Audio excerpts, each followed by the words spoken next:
नमस्कार, मैं हूं पंडित कैलाश चंद्र जोशी और आप देख रहे हैं मेरा यूट्यूब चैनल। आपका बहुत स्वागत है मेरे चैनल में। सनातन वाङ्मय में, वैदिक वाङ्मय में पुरुषार्थ चतुष्टय को प्रतिपादित किया गया है। पुरुषार्थ चतुष्टय धर्म, अर्थ, काम, मोक्ष। तो उसको महर्षि पराशर ने ज्योतिष में जन्म कुंडली के अंदर समाहित कर दिया है। जन्म कुंडली क्या है? जन्म पत्रिका क्या है? व्यक्ति का जीवन का दर्पण है। इसलिए उस दर्पण में उन सभी पुरुषार्थों को समाहित कर दिया है, समाविष्ट कर दिया है। वही चर्चा आज मैं आपके साथ करने वाला हूं। हम जानते हैं कुंडली में, जन्म पत्रिका हॉरोस्कोप में 12 खाने होते हैं, 12 घर होते हैं, 12 हाउसेज होते हैं। इनको घर, भाव, हाउस, स्थान, हम जो भी कहें, बहुत सारे इनके नाम हैं। तो पहले घर से लेकर के अंतिम 12वें घर तक प्रत्येक घर किसी न किसी पुरुषार्थ से जुड़ा हुआ है। प्रत्येक भाव किसी न किसी पुरुषार्थ से जुड़ा हुआ है। अब यह पुरुषार्थ क्या है? धर्म, अर्थ, काम, मोक्ष। तो पहला घर जो लग्न भाव होता है, पहला घर जो व्यक्ति का व्यक्तित्व होता है, वह स्वयं होता है अपने आप में, वह धर्म है, पहला घर। दूसरा अर्थ, तीसरा काम, चौथा मोक्ष। धर्म, अर्थ, काम, मोक्ष, यह 1/3 पूरा हो जाता है कुंडली का। और हम जानते हैं 360 अंश की यह जो भचक्र है, कुंडली है, वह बनती है। तो 120 अंश तक यह हमारे चारों पुरुषार्थ यहां पर आते हैं। अगले 120 अंश तक फिर 5वें भाव से जो दूसरा त्रिकोण है, धर्म, अर्थ, काम, मोक्ष, अष्टम भाव में मोक्ष आता है। फिर 9वें भाव से धर्म, अर्थ, काम, मोक्ष 12वें भाव तक यह आ जाता है। अब इसमें 3 जो है त्रिकोण बनते हैं, 4 त्रिकोण बनते हैं। धर्म त्रिकोण, अर्थ त्रिकोण, काम त्रिकोण और मोक्ष त्रिकोण। तो इसमें जो पहला घर है, 5वां घर है और 9वां घर है, अर्थात जो 3 त्रिकोण हैं, लग्न, पंचम, नवम, वह धर्म त्रिकोण हैं। 1, 5, 9 वो धर्म त्रिकोण हैं और 2, 6, 10 यह अर्थ त्रिकोण है। अब इनको हम क्या कहेंगे, उनके साथ इनका तारतम्य बिठाएंगे, कैसे यह धर्म त्रिकोण है, कैसे अर्थ त्रिकोण है। तीसरा, 7वां और 11वां यह काम त्रिकोण है। और उसके बाद चौथा, 8वां, 12वां, 4, 8, 12 यह फिर मोक्ष त्रिकोण है। अब देखिए, जो केंद्र के घर हैं 1, 4, 7, 10, यह इसमें 4 के 4 जो पुरुषार्थ है, धर्म, अर्थ, काम, मोक्ष, यह आते हैं। अंदर का जो यह केंद्र भाव है, केंद्र दिख रहा है ना, बिल्कुल वर्ग के आकार में, स्क्वायर के आकार में, इसलिए इसको केंद्र कहा गया है। यह 4 आप इनको देखेंगे वर्गाकार हैं। अंदर के जो खाने हैं वर्गाकार हैं और बाहर के जो खाने हैं 5 और 9, एक को लग्न भाव या त्रिकोण भी कहा गया है। इसको 2 संज्ञाएं दी गई हैं, इसलिए अंदर के यह वर्गाकार हैं। इसलिए इनमें धर्म भी आता है, अर्थ भी आता है, काम भी आता है, मोक्ष भी आता है। और जो त्रिकोण भाव हैं उनमें केवल धर्म आता है। वह धर्म को ग्रहण करते हैं, स्वीकार करते हैं, पहला, 5वां और 9वां घर। अब इसको देखिए, यह व्यक्तित्व है। व्यक्तित्व स्वयं अपने आप में एक परिपूर्ण स्थिति है, यह धर्म है। 5वां यह संतान है, शिक्षा है, उच्च शिक्षा है, बुद्धि है, बुद्धि का विकास है। यह भी बुद्धि से, ज्ञान से, यह भी अपने आप धर्म से जुड़ जाता है। जब ज्ञान होता है वह धर्म से जुड़ता है। और यह धर्म, यह भी भाग्य है, पिता है और आपका स्पिरिचुअल यानी आध्यात्म है, धार्मिक भाव यहां से उत्पन्न होता है, इसलिए यह धर्म से जुड़ा हुआ है।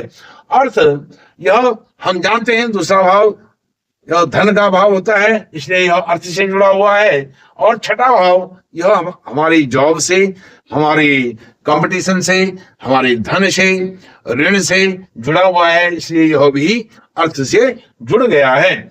10वां भाव हम जानते हैं हमारे कैरियर से, हमारे बिजनेस से, हमारी जॉब, हमारा जो भी नौकरी है, पैसा है, व्यवसाय है, उससे जुड़ता है। तो व्यवसाय नौकरी से क्या होता है, अर्थ जनरेट होता है, इसलिए यह अर्थ से, पैसे से, वित्त से जुड़ा हुआ है, इसलिए यह 3 भाव अर्थ त्रिकोण के हो जाते हैं। काम त्रिकोण, यह जो तीसरा घर है, यह तीसरा घर किसी भी प्रकार का काम का मतलब केवल भोग विलास से मतलब नहीं है। काम का मतलब आपके यह भी पुरुषार्थ का अभाव है। पुरुषार्थ से क्या होता है, काम होता है, कार्य होता है, और साहस उत्पन्न होता है, परिश्रम उत्पन्न होता है, तो वह काम में आ जाता है। इसी से काम पुरुषार्थ जुड़ता है। और 7वां घर हम देखते हैं, यह पति पत्नी का, व्यवसाय का, बिजनेस का, पार्टनरशिप का, लाइफ पार्टनर का, बिजनेस पार्टनर का होता है। यह विशेष करके पति पत्नी का घर है, स्पाउस का घर है, इसलिए इसको भी काम से जोड़ा गया है। 11वां घर यह इच्छाओं का है, इच्छा, डिजायर्स का है, इसलिए इसको काम से जोड़ा गया है। मोक्ष में क्या होता है, मोक्ष इस जीवन की अंतिम परिणति है। वो किसी भी प्रकार से मोक्ष हो सकता है। धर्म अर्थ काम मोक्ष, यह चौथा पुरुषार्थ है। मोक्ष चौथे घर को दिया गया है। यह घर क्या है, मन का है, माँ का है, और यह चंद्रमा से जुड़ा हुआ घर है, इसलिए यह मोक्ष को दिखाता है। मन की गति सबसे तीव्र होती है, और यह काल पुरुष जन्मांग में चंद्रमा का घर है, इसलिए इसको चंद्रमा के कारण मोक्ष से जोड़ दिया गया है। क्योंकि चंद्रमा परम चंचल होता है, बड़ा चंचल होता है। मन की तरह मन जो होता है चंद्रमा से बना हुआ है, इसलिए जैसे मन भागता है वैसे चंद्रमा भी भागता है, इसलिए यह मोक्ष का कारक है। और 8वां भाव हम जानते हैं कि यह मृत्यु का घर है, आयु का घर है, गोपनीय रहस्यों का घर है, गुप्त रहस्यों का घर है, इसलिए इसको मृत्यु से, कष्ट से, मृत्यु तुल्य कष्ट से जोड़ने के कारण यह मोक्ष को दर्शाता है। 12वां घर, यह भी मोक्ष को दिया गया है, मोक्ष त्रिकोण को दिया गया है, और इसमें भी मोक्ष त्रिकोण यह व्यय का घर है, खर्चा कराता है, और अपव्यय होता है, यात्राएं होती हैं, और साथ में यह मोक्ष को दे करके, यह छिद्र का घर है। 8वां कहते हैं ना, यह त्रिक भाव है, 6, 8, 12 त्रिक भाव है, तो यह त्रिक भाव यह भी मोक्ष को दिखाता है। इसलिए यह जो अंदर के धर्म अर्थ काम मोक्ष, देखिए धर्म अर्थ काम मोक्ष, जब हम कुंडली में लिखते हैं घरों को 1, 2, 3, 4 वामावर्त हम जाते हैं, अर्थात एंटी क्लॉकवाइज, और जब यह भाव होते हैं, भावों को इस प्रकार से वामावर्त पढ़ा जाता है। लेकिन जब पृथ्वी यह भचक्र घूमता है, प्रातः काल, दोपहर, सायंकाल और मध्य रात्रि, इस प्रकार से यह भचक्र घूमता है। इसीलिए धर्म अर्थ काम मोक्ष यह दक्षिणावर्त क्लॉकवाइज घूमता है। इसलिए धर्म त्रिकोण, अर्थ त्रिकोण, काम त्रिकोण और मोक्ष त्रिकोण, यह 4 प्रकार के त्रिकोण हमारे इस भचक्र में, जन्म कुंडली में, जन्म पत्रिका में, हॉरोस्कोप में पाए जाते हैं। और साथ में आपको एक महत्वपूर्ण बात बताता हूं, जो यह धर्म अर्थ काम मोक्ष केंद्र के स्थान है, इनको विष्णु स्थान कहा गया है, और जो त्रिकोण है इनको लक्ष्मी स्थान कहा गया है। किसने कहा है? महर्षि पाराशर ने।